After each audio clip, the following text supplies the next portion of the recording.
Kalau kamu pikir sudah lihat semua yang keren di anime, Demon Slayer Infinity Castle akan membuat kamu lebih terkejut lagi.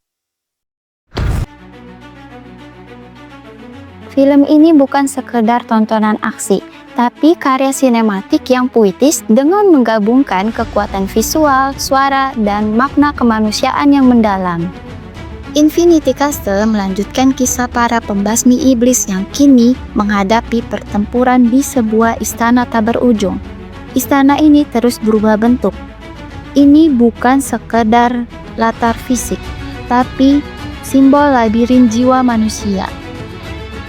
Di dalam istana itu, setiap tokoh berhadapan dengan ketakutan, ambisi, dan luka batinnya masing-masing. Alurnya padat dan emosional, yakni ada jeda sunyi di antara pertarungan yang memberi ruang bagi penonton untuk bernafas dan merenung sebelum ledakan emosi berikutnya. Secara visual, animasi ini luar biasa. Studio Ufotable kembali membuktikan bahwa animasi bisa berbicara layaknya puisi. Gerakan pedang para pembasmi iblis, percikan api, dan aliran air di udara terasa seperti tarian metafora. Ini melambangkan amarah, ketenangan, dan semangat hidup. Setiap frame disusun dengan detail dan ritme yang indah. Hal ini menciptakan kesan sinematik yang lebih dari sekedar tontonan animasi.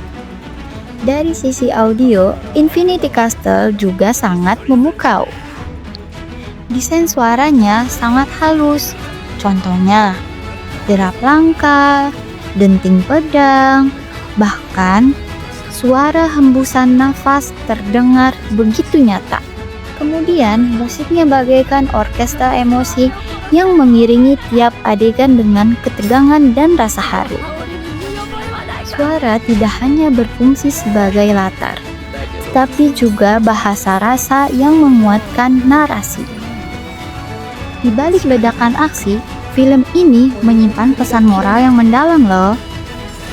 Tanjiro digambarkan sebagai pahlawan yang tidak hanya berani, tetapi juga lembut dan penuh empati. Ini sebuah potret maskulinitas positif yang menolak kekerasan sebagai satu-satunya jalan.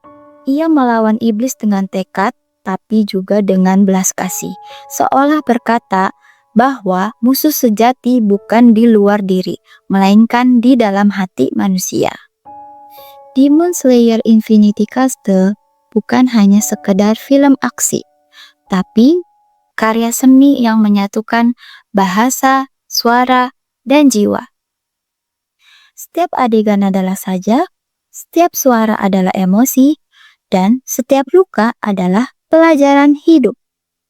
Film ini mengingatkan kita bahwa bahkan dalam kegelapan masih ada cahaya kecil yang menuntun manusia menuju kebaikan.